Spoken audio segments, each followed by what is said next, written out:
전국에 계신 재림 성도 여러분, 안녕하십니까? 안녕하세요. 이제 8회에 걸쳐서 여자의 일생이라고 하는 주제로 성경을 공부하게 되겠습니다. 남편과 싸우는 여자의 일생이 아니고, 또 시어머니와 싸우는 여자의 일생이 아니고, 용과 싸우는 여자의 일생, 예언을 주제로 해서 말씀을 함께 나누게 되겠습니다. 먼저 이 신앙 혹은 불신, 이 문제를 잠깐 말씀을 드리겠습니다. 이 세상에는 신을 믿지 않는 사람들이 있습니다. 그리고 하나님 외에 다른 신을 믿는 사람들이 있습니다. 그리고 하나님을 믿는 사람들이 있습니다. 그런데 이 하나님을 믿는 사람도 하나님을 바르게 잘 믿는 사람이 있고, 하나님을 다르게 제대로 믿지 못하는, 잘못 믿는 사람들도 있습니다. 그러나 모든 하나님을 믿는 사람들은 자기가 하나님을 바르게 잘 믿고 있다고 생각합니다. 이것을 어떻게 분별할 수 있느냐? 이것이 모든 그리스도인들의 큰 숙제입니다. 마태복음 7장 21절에 보면 나더러 주여 주여 하는 자마다 천국에 다 들어갈 것이 아니요 다만 하늘에 계신 내 아버지의 뜻대로 행하는 자라야 들어간다, 그렇게 말씀하셨습니다. 그냥 교회만 다니면서 주여 주여 믿습니다, 그것이 우리를 구원하는 것이 아니고, 하나님의 뜻을 잘 살펴서 그 하나님의 바른 뜻을 실천하고 순종하는 믿음이 있을 때 우리는 진정한 그리스도인이 되는 것입니다. 그래서 예수님께서는 마태복음 15장 8절과 9절에 말씀하시기를 이 백성이 입술로는 나를 존경하되 마음은 내게서 멀도다. 사람의 계명으로 교훈을 삼아 가르치니 나를 헛되이 경배하는도다. 그렇게 말씀하셨습니다. 그러니까 하나님을 믿을 때에 인간의 생각을 섞어서 사람 마음대로 믿으면 안 되는 것입니다. 하나님의 뜻을 찾아서 바르게 신앙하는 태도가 정직하고 진실한 그리스도인의 양심인 것입니다. 그러면은 정말 이 복잡하고 혼란하고 어지러운 이 세상에서 우리가 어떻게 바른 신앙을 가질 수 있느냐? 그 중에 대단히 중요한 한 해답이 베드로후서 1장 19절에 기록이 되어 있습니다. 한번 같이 읽어보겠습니다. 시작. 또 우리에게 더 확실한 예언이 있어 어두운 데 비치는 등불과 같으니 날이 새어 샛별이 너희 마음에 떠오르기까지 너희가 이것을 주의하는 것이 가하니라. 이 모든 것이 혼란스럽고 어지럽고 복잡한 이 어두운 세상에서 신앙을 바르게 할 수 있는 대단히 중요한 하나의 단서가 있는데, 그것은 더 확실한 예언이라는 것입니다. 이 예언이 무엇과 같다고 했습니까? 어두운 데 비치는 등불과 같다고 했습니다. 그래서 여기 이것을 주의하는 것이 가안이라고 할 때에 이것은 예언입니다. 그래서 이 세상이 복잡하면 복잡할수록, 혼란하면 혼란할수록 우리는 예언의 빛을 가지고 우리의 신앙의 길을 밝히 비춰보는 것이 대단히 중요한 것입니다. 아모스 3장 7절에 보면 하나님께서 이와 같은 말씀을 우리에게 주셨습니다. 주 여호와께서는 자기의 비밀을 그 종 선지자들에게 보이지 아니하시고는 결코 행하심이 없으시리라. 하나님께서 인간의 구원을 이루어 가시는 모든 사역을 수행하실 때 반드시 앞으로 될 일을 먼저 가르쳐 주시고 보여주시고 그 다음에 시행을 하시도록 되어 있습니다. 성경 전체는 하나의 예언이고 예언이 성취되어가는 과정입니다. 왜 하나님께서 예언을 가지고 이 인류 역사를 통치하시느냐? 그 이유에 대해서 요한복음 13장 19절에는 이렇게 말씀하고 있습니다. 이것도 같이 한번 읽어보겠습니다. 시작. 지금부터 일이 이루기 전에 미리 너희에게 이름은 미리 이룰 때에 내가 그인 줄 너희로 믿게 하려 함이로라. 이게 아주 중요한 말씀이에요. 하나님께서 우리에게 예언을 주시고 그 예언을 가지고 인류의 역사를 이렇게 구속의 역사를 끌어가시는 대단히 중요한 목적 중에 하나는 이 보이지 않는 하나님을 우리가 끊임없이 믿고 산다는 것이 보통 어려운 일이 아닙니다. 그래서 하나님께서는 예언을 우리에게 주시고 그 예언이 성취될 때마다 하나님의 존재를 확인하고 그분에게 대한 더욱 깊은 신뢰심을 가지고 그 말씀을 따라가도록 하기 위해서 예언을 가지고 이 인간의 역사를 끌어가시는 것입니다. 자, 그러면은 그 예언과 예언의 성취라고 할 수 있는 성경 전체는 구약과 신약으로 되어 있습니다. 여기에 약이라고 하는 것은 약속입니다. 다시 말해서 성경은 두 개의 큰 약속으로 되어 있는 것입니다. 자, 이것이 어떤 약속인가? 구약의 약속은 예수께서 오시겠다는 약속입니다. 그리고 그 약속대로 예수님께서 오셔서 십자가에 돌아가시고 인간의 죄를 대속하시고 누구든지 저를 믿으면 구원받을 수 있는 길이 열렸습니다.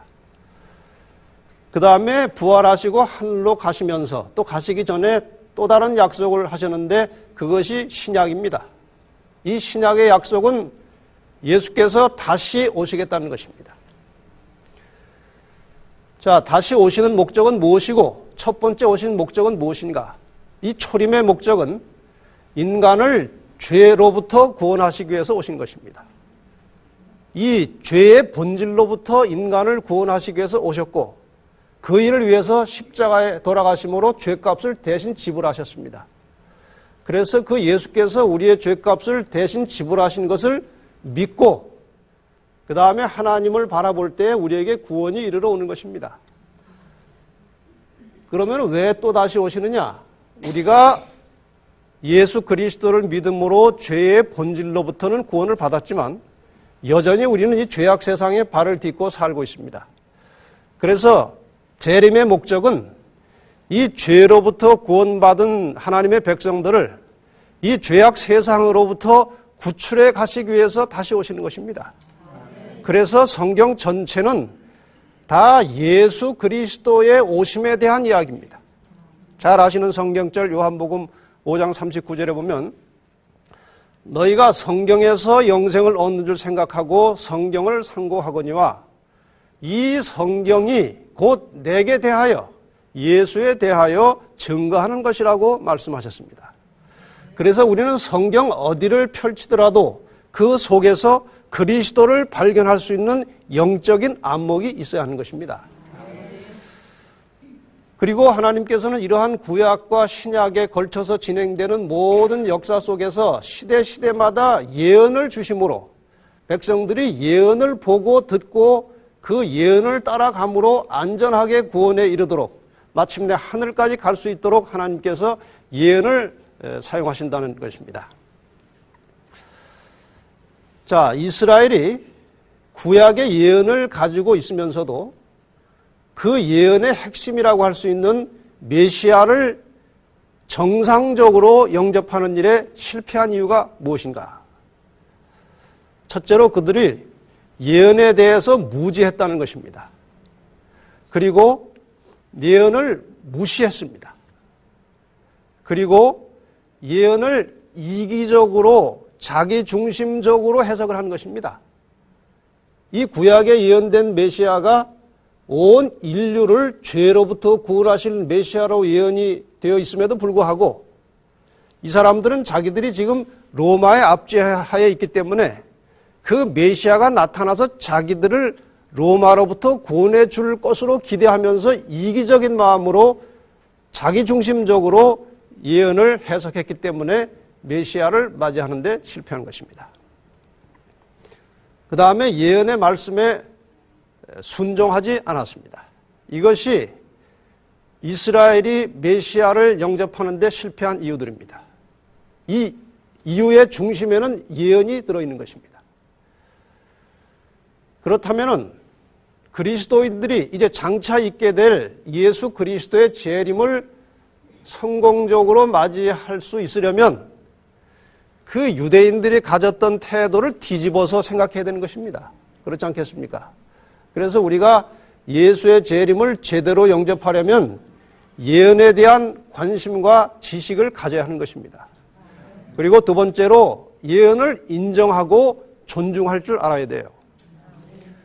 요즘 흔히 많은 사람들이 예언이라고 하는 것을 이제 공부하다 보면 상당히 딱딱하기도 하고 또 불가피한 시점에서 이제 다른 교회에 대해서 좀 이렇게 안 좋게 얘기하게 되기도 하고 그래서 이 예언을 잘 공부하려고 하지 않아요.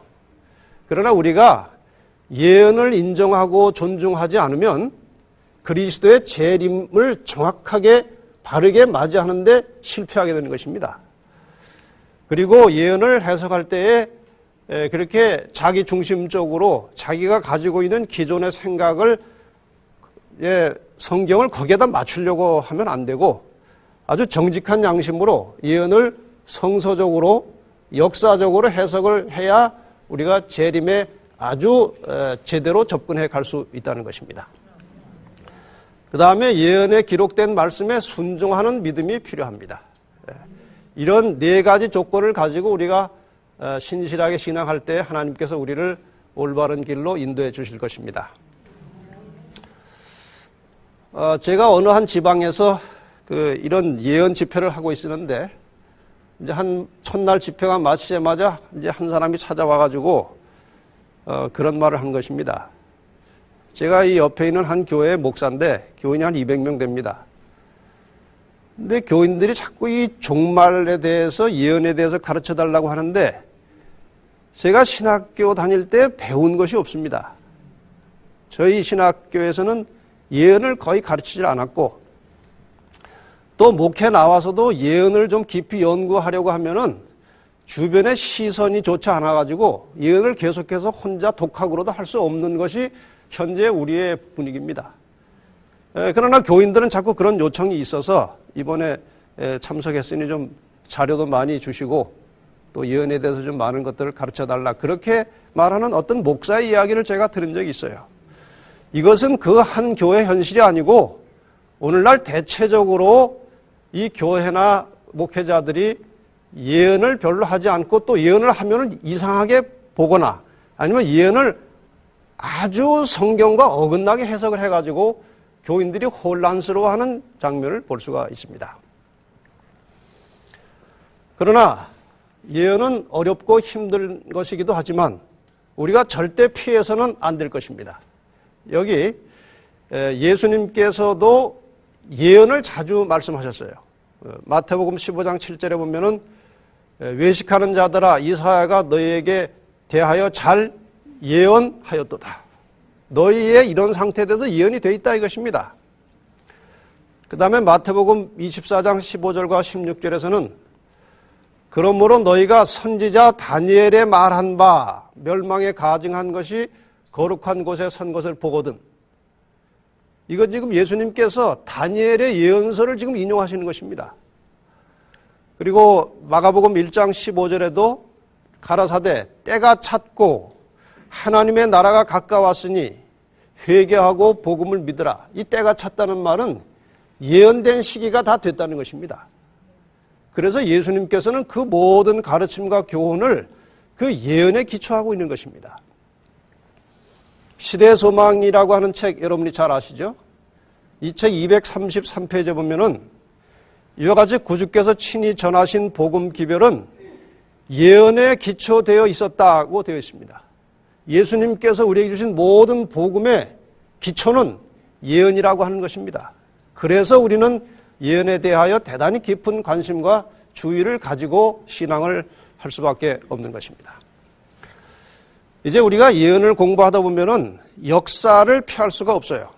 그래서 우리가 역사의 구도를 잠깐 보고 이제 예언으로 들어가야 될 텐데 예수께서 이 땅에 태어나신 그 시점이 역사를 좌우로 나누는 기점이 되었다는 것입니다.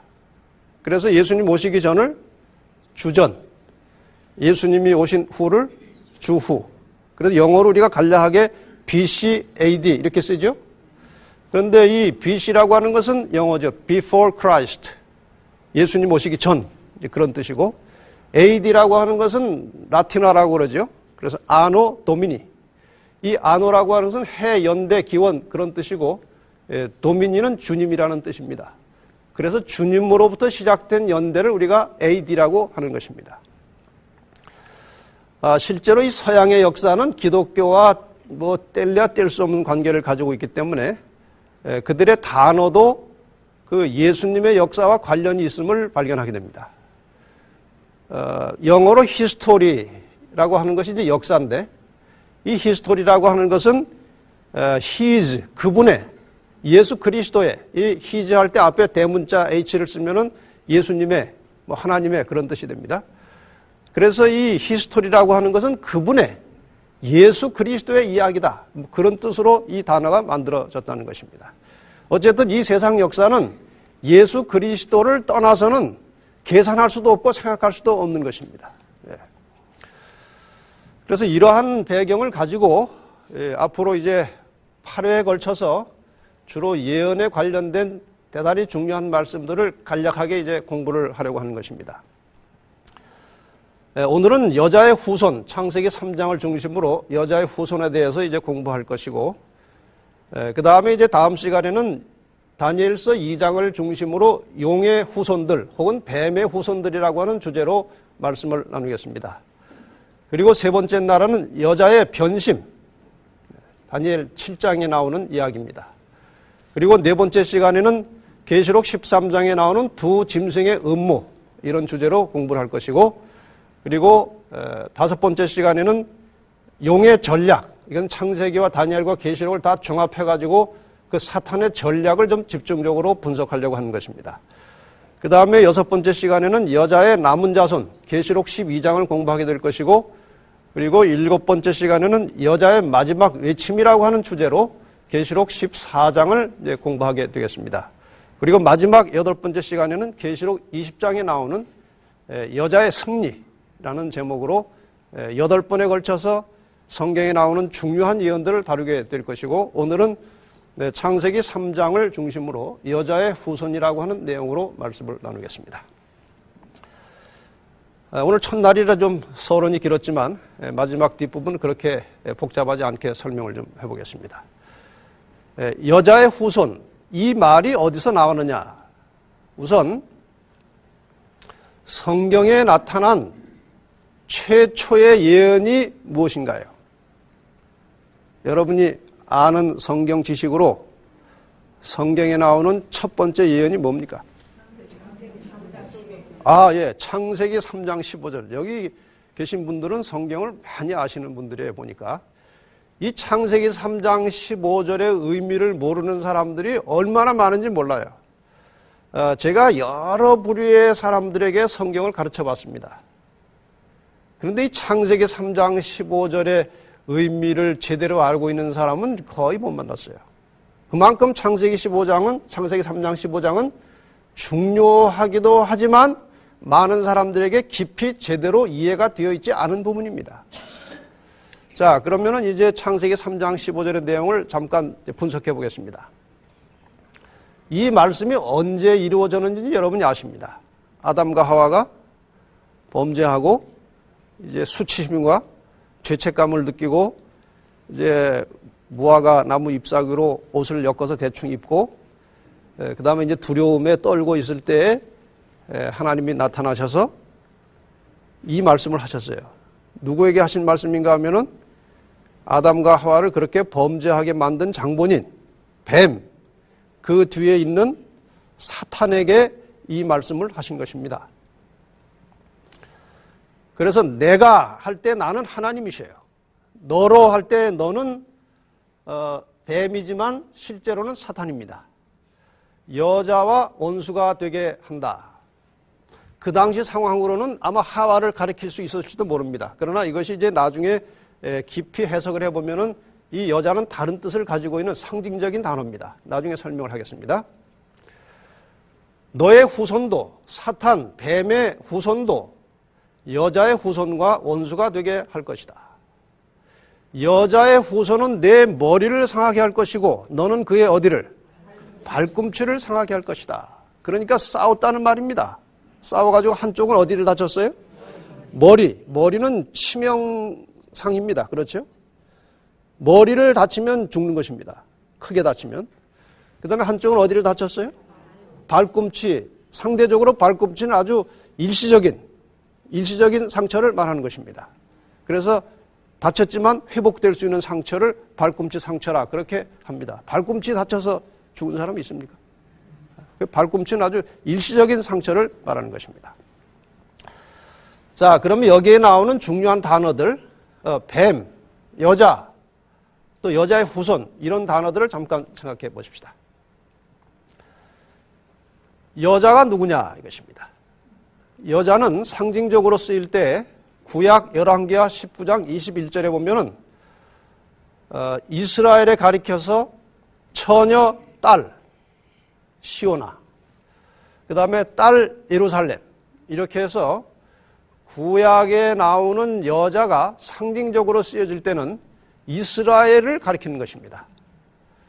그 다음에 신약에서는 고린도서 11장 2절에 사도 바울이 내가 너희를 하나님 믿는 사람들이죠. 정결한 처녀로 한 남편인 그리스도께 중매한다. 이 말은 신약에서의 여자는 교회를 가리키는 것입니다. 그래서 이번 공부하는 기간 내내 이 여자, 구약의 이스라엘과 신약의 교회가 계속 나옵니다. 그러니까 이것을 머리에 염두에 잘 두시기를 바랍니다. 그 다음에 용은 누구냐? 이 용에 대해서는 아주 구체적으로 계시록 20장 2절에 용을 잡으니 곧 옛 뱀이요 마귀요 사단이라. 용, 뱀. 이번 기간 중에 때로는 용이라고 말할 때도 있을 것이고 때로는 뱀이라고 할 때도 있을 것입니다. 둘 다 똑같은 사탄, 마귀를 가리키는 상징어입니다. 그 다음에 여자의 후손이 누구냐 이것입니다. 여자의 후손은 갈라디아 4장 4절에 보면 때가 참에 하나님이 그 아들을 보내사 여자에게서 나게 하시고, 이것은 상징적으로 볼 때에 구약의 여자 이스라엘의 혈통을 통해서 그 어느 혈통 속에서 누군가가 아들이 나온다 이것입니다. 특별한 아들. 그 다음에 또 한 가지 실제적인 의미를 우리가 부여하자면 대개 이 누가 누구를 낳고 할 때에 성경에 남자 이름이 나옵니까? 여자 이름이 나옵니까? 예? 실제로 낳는 거는 여자가 낳지만 아브라함이 이삭을 낳고 이삭이 야곱을 낳고 그렇게 나옵니다. 그러나 예수 그리스도만은 남자와 상관없이 여자를 통해서 나왔습니다. 그런 의미에서 우리가 여자의 후손이라고 할 수도 있는 것이고, 깊은 의미는 구약의 여자 이스라엘의 혈통 속에서 태어났다 이것입니다. 그 다음에 갈라디아 3장 16절에 보면은 오직 하나를 가리켜 내 자손이라 하셨으니 곧 그리스도라. 그래서 여기에 여자의 후손은 틀림없이 누굽니까? 예수 그리스도를 가리키는 것입니다. 자, 그렇다면 성경에 나오는 성경 모든 줄거리를 엮어가는 주인공이 이제 나타나게 된 것입니다. 그래서 성경의 주인공들은 여자, 교회가 주인공이고, 그 다음에 악역의 주인공은 뱀, 용, 사탄이 이제 또 하나의 악역의 주인공입니다. 그리고 아들 예수 그리스도. 이 세 주인공들이 성경 전체의 줄거리를 끌고 가고 있는 것입니다. 그러니까 성경 어느 부분을 봐도 이 세 주인공과 무관한 성경절은 없습니다. 여러분이 아주 넘어가기 어려운 성경 통독 고개가 하나 있는데 레위기예요. 그렇죠? 레위기에서 헐떡헐떡 하다가 주저앉아가지고 그 다음에 안 가요. 근데 이 레위기는 굉장히 중요한 책입니다. 그럼 레위기는 이 세 주인공 중에 지금 누구를 조명하고 있는 것입니까? 레위기에 주로 많이 나오는 게 제사 아닙니까? 그 제사의 중심이 누구십니까? 예수 그리스도이세요. 그러니까 레위기, 우리가 참 넘게 외우는 레위기는 성경의 가장 중요한 주인공이신 예수 그리스도와 관계된 책입니다. 그렇게 생각하고 보시면은 그게 가다 주저앉을 책이 아니고 더 깊이 연구해서 뜻을 제대로 알아야 될 책입니다.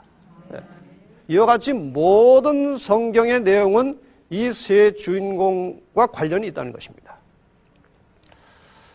그런데 사람들이 뱀의 후손이 누군지는 생각을 잘 안 하고 삽니다. 생각해 보셨습니까? 우리가 여자의 후손, 뭐 여자, 용, 다 우리가 듣던 이야기예요. 그러나 뱀의 후손에 대해서 깊이 생각을 잘 안 하는 것입니다. 그럼 뱀의 후손이 누구냐 이거예요. 뱀은, 사탄은 어둠의 세력의 주관자입니다. 그렇죠? 이 어둠의 세력은 본체를 드러내지 않아요. 보세요. 여자의 후손 예수 그리스도, 여자, 감춰져 있습니까? 드러나 있습니까? 온 세상에 들춰져 있습니다. 누구라도 바라볼 수 있도록 교회나 여자의 후손 예수 그리스도는 다 공개되어 있어요. 그러나 사탄은 어떻게 하고 있습니까? 사탄은 감추어져 있어요. 가리워져 있습니다. 자기를 드러내지 않습니다. 그러면 어떻게 해야 됩니까? 이 땅에 어떤 대리자를 이용하는 수밖에 없어요. 그러겠죠? 자, 그러면은 사탄이 이용하는, 뱀이 이용하는 이 땅의 대리자를 어떻게 찾아낼 수 있느냐 하는 것입니다. 이건 굉장히 중요한 문제예요. 이 땅에서 활동하는 여러 사람이나 세력들 가운데서 지금 사탄을 대신해서 일하고 있다는 뭔가 증거를 가져야 되는데 어떻게 찾아낼 수 있느냐 이거예요. 아무나 붙들고 당신 뱀의 후손 같아 그러면 큰일 납니다. 그렇죠? 그러나 분명한 증거를 가지고 우리는 단서를 가지고 확인을 해야 하는 것입니다. 그렇죠? 그럼 어떻게 해야 되느냐? 여러분이 한번 생각해 보세요. 뱀의 후손 사탄의 대리자를 어떻게 찾아낼 수 있습니까? 네? 이 예수 그리스도나 순수한 교회가 세상에 해를 줍니까? 안 줍니까? 해를 안 주는 정도가 아니고 예수 그리스도나 이 교회는 이 땅에 대단히 유익한 존재입니다. 없어서는 안 될 존재들입니다. 그런데 그 아무 잘못도 없고 해롭지 않은 교회나 예수 그리스도를 핍박하고 죽이고 하면 그거는 뭔가 잘못된 거 아닙니까? 그래서 우리는 이 땅에 있는 사단의 대리자들을 이 땅에서 여자와 여자의 후손을 공격하는 모든 세력과 권세는 이것이 바로 뱀의 후손이라는 것입니다. 그래서 우리는 역사를 통해서 구약에서 이스라엘을 공격한 세력이 어디냐? 예수님이 오셨을 때 예수님을 공격한 힘이 무엇이냐? 신약에서 이 교회를 무고하게 핍박하고 잡아 죽이고 한 세력이 무엇이냐? 이걸 찾아보면 뱀의 후손을 찾아낼 수 있는 것입니다. 그래서 이 뱀의 후손들이 가르치는 교훈이나 가르침은 그건 아무리 성서적인 것처럼 보여도 그건 결국에 가서는 잘못된 것들입니다. 이것을 아는 지혜가 필요한 것인데 이것을 우리는 성경의 예언을 통해서 찾을 수 있고 특별히 그 근본적인 단서는 지금까지 공부하신 창세기 3장 15절입니다. 그래서 이 화면에 보시는 것처럼 이 선악의 싸움은 여자와 여자의 후손을 뱀과 그 뱀의 대리자들이 공격하는 것입니다. 그러면 여자와 여자의 후손은 계속 공격을 당하다가 그러나 할 말은 하면서 당하는 것입니다. 주 예수를 믿으라. 그리하면 너와 내 집이 구원을 얻으리라 하면서 당하는 거예요. 그래서 거의 질 것 같아요. 그러나 언제나 싸움은 하나님의 백성들과 교회는 질 뻔하다가 이기는 것입니다. 이 세상의 세력들은 꼭 이길 것처럼 보이지만 결국은 지는 것입니다. 그래서 하나님의 백성들에게 성경에서 계속해서 강조하는 것이 인내하라는 것입니다. 선제 공격을 당할 수밖에 없는 이 여자와 여자의 후손은 인내가 필요한 것입니다. 예수님께서 무한히 인내하셨습니다. 그 핍박하고 공격하는 대적들을 말 한마디로 그냥 꼬꾸로 때릴 수 있었어요. 그러나 끝까지 참으셨듯이 우리 성도들도 끝까지 참다 보면 마침내 승리할 것이라. 우리에게 인내가 필요한 것입니다. 자, 이제 설명을 듣고 이 성경절을 다시 한번 깊이 생각하면서 같이 읽어보십시다. 시작. 내가 너로 여자와 원수가 되게 하고 너의 후손도 여자의 후손과 원수가 되게 하리니 여자의 후손은 내 머리를 상하게 할 것이요 너는 그의 발꿈치를 상하게 할 것이니라 하시고, 설명을 듣고 읽으니까 조금 더 생생하죠? 자, 그러면은 성경에 나오는 모든 줄거리, 모든 선악간의 싸움을 7개의 문장으로 정리할 수 있어요. 이 문장을 보면은 성경과 역사의 전체 흐름이 한눈에 보이는 것입니다.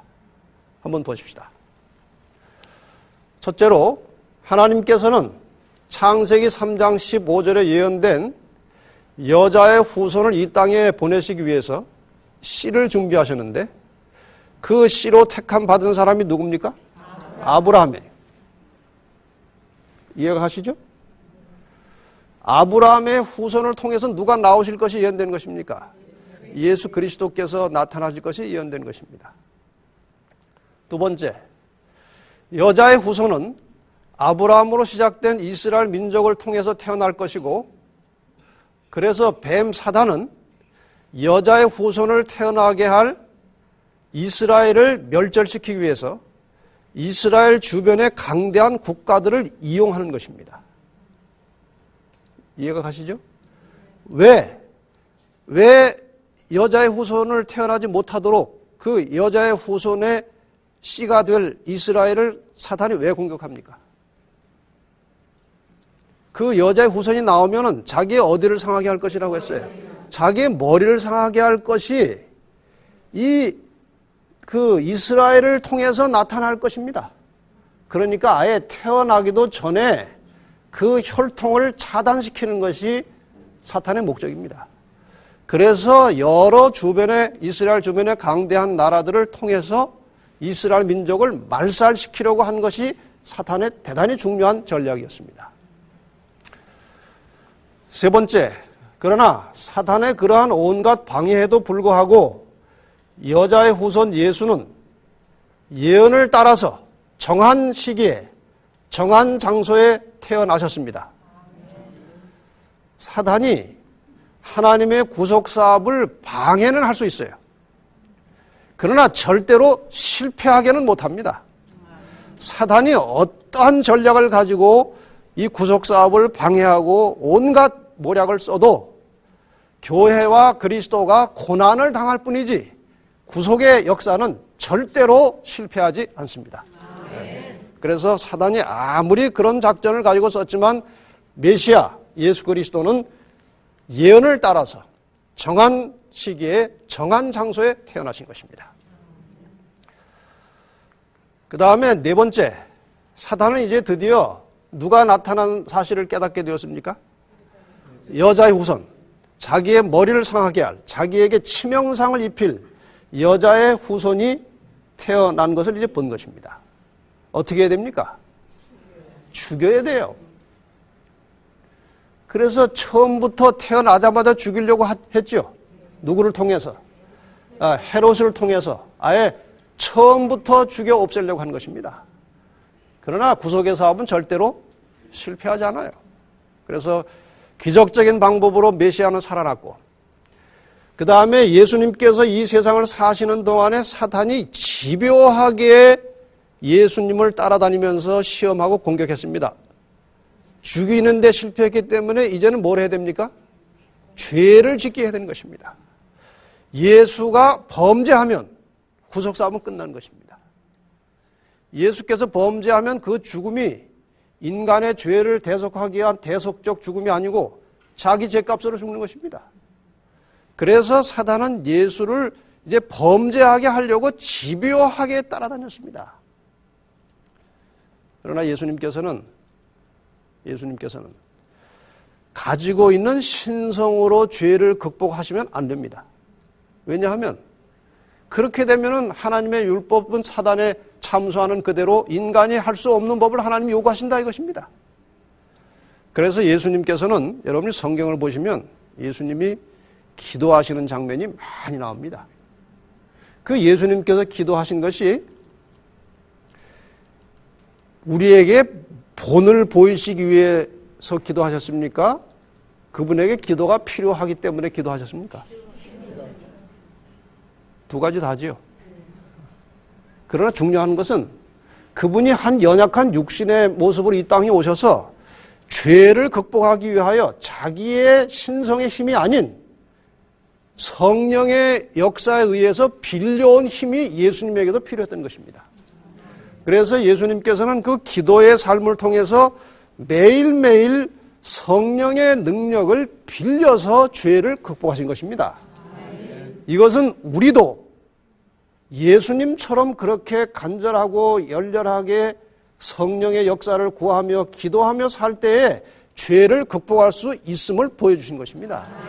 예, 우리가 너무 자주 뭐라고 말하는가 하면은 마음은 온유한데 육신이 약하여. 그 소리를 잘해요.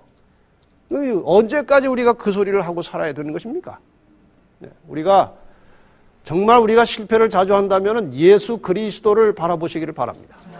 그분이 어떻게 사셨는지 정말 기도 많이 하셨고 성령의 능력을 빌려서 사심으로 끝까지 주님은 범죄하지 않으셨습니다. 사단이 그렇게 시험하고 공격했지만 그 다음에 다섯 번째로 예수님은 그렇게 사시다가 무죄하신 중에 십자가에 돌아가심으로 우리의 죄값을 대신 지불하시게 된 것입니다. 그리고 인류의 죄를 대속하셨고 다시 오신다는 약속을 남기시고 이제 부활하셔서 하늘로 가셨습니다. 그렇죠? 자, 그 다음에 여섯 번째 사단의 전략은 이제 뻔한 것입니다.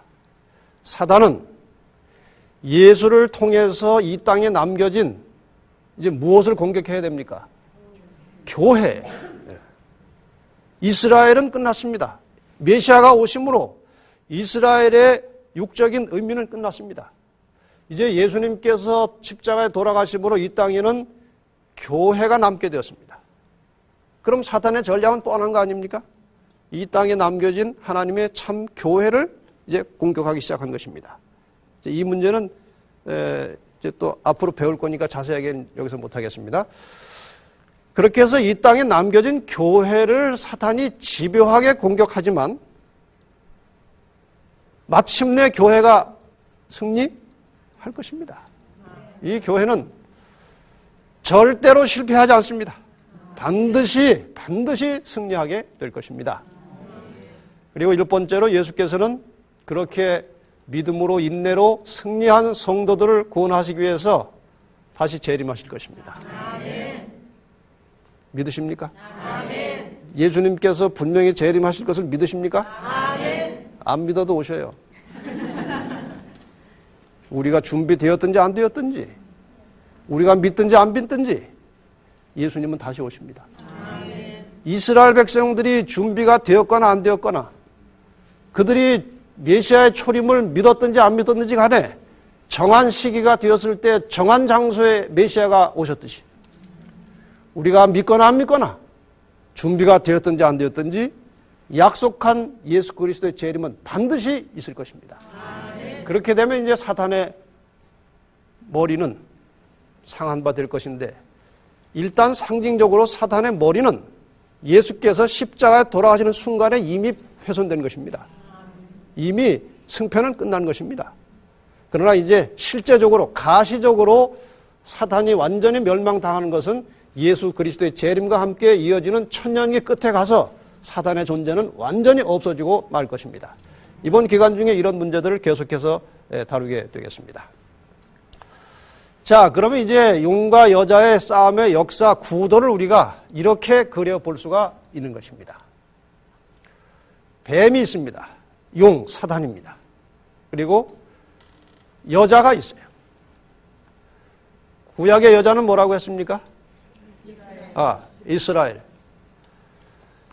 그리고 이 이스라엘을 주변의 여러 나라들이 말살하기 위해서 민족을 완전히 없애버리기 위해서 공격을 한 것입니다. 이게 나라들이 이제 공격을 한 것입니다.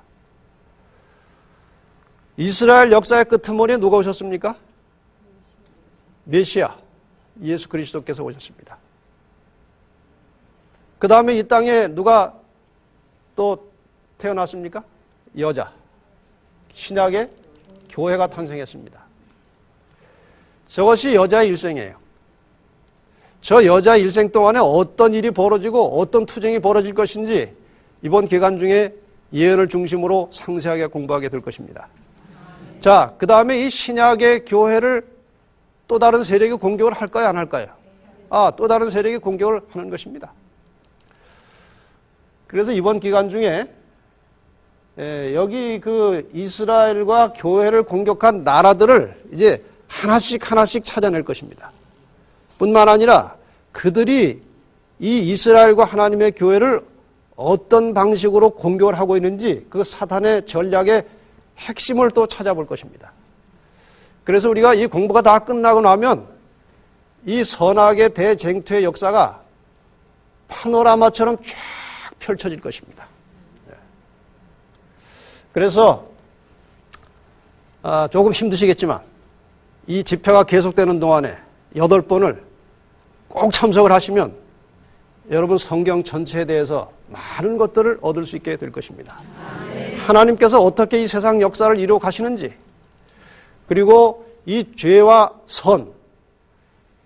선과 악의 역사가 어떻게 싸움을 하면서 버텨가고 마침내 종결될 것인지, 그리고 특별히 이 마지막 시대에 살고 있는 하나님의 백성들에 대한 사단의 그 전략의 핵심은 무엇인지, 이런 것들을 이번에 아주 상세하게 공부하게 될 것입니다. 끝으로 한 이야기를 드리고 마치겠습니다. 오늘 주제가 뭡니까? 그거는 총주제고, 여자의 후손 누구십니까? 예수 그리스도. 여자의 후손이 이 땅에 오신 근본적인 목적이 무엇입니까? 우리를 구원하시고 사단을 멸하기 위해서 오셨습니다. 하늘의 하나님이 창조주께서 이 땅에 인간의 모습을 가지고 오셨다는 것은 신비 중의 신비입니다. 더군다나 그분이 인간의 육체를 쓰시고 십자가에 돌아가신 것은 이거는 엄청난 신비예요.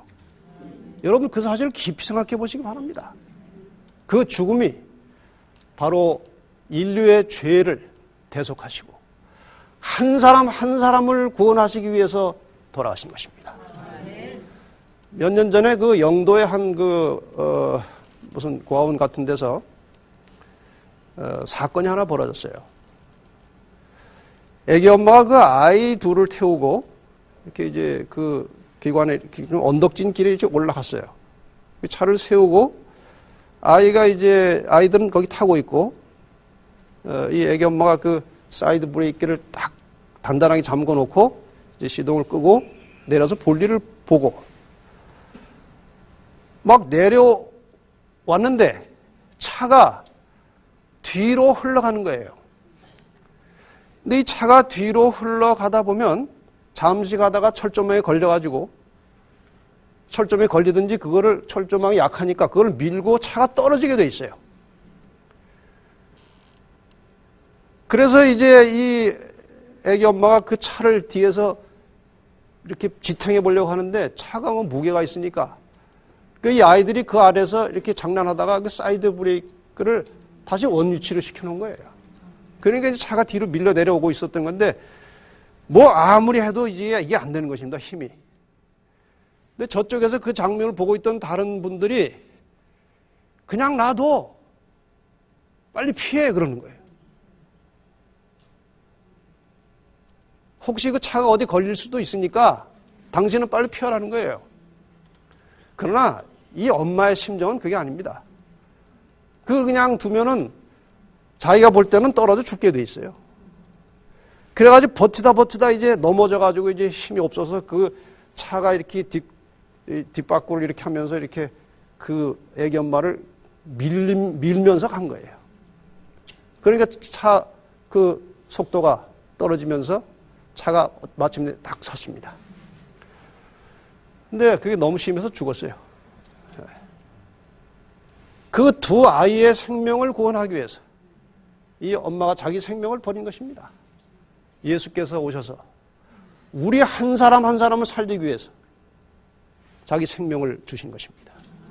그 결과로 우리가 살 수 있게 된 것입니다. 여자의 후손, 그분이 우리의 구주이십니다.